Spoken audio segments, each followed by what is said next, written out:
We at Tea Affair are introducing Tea Trends, the perfect tea travel mug. Remove the bottom part of the travel mug, separating the basket.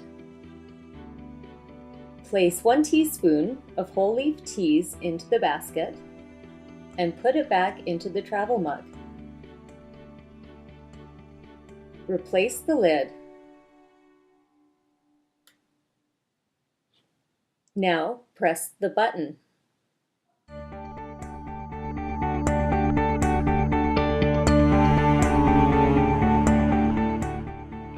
Open the top lid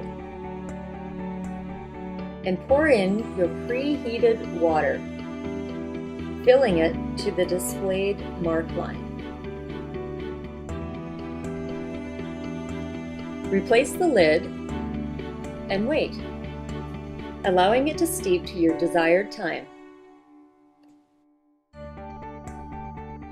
To ensure an even brew, tilt the travel mug back and forth a couple of times.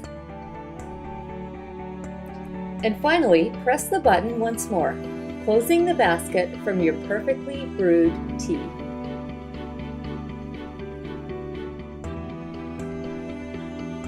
Slowly open the lid, releasing any air bubbles that may have formed. Your tea is now completely separated from your leaves. Enjoy!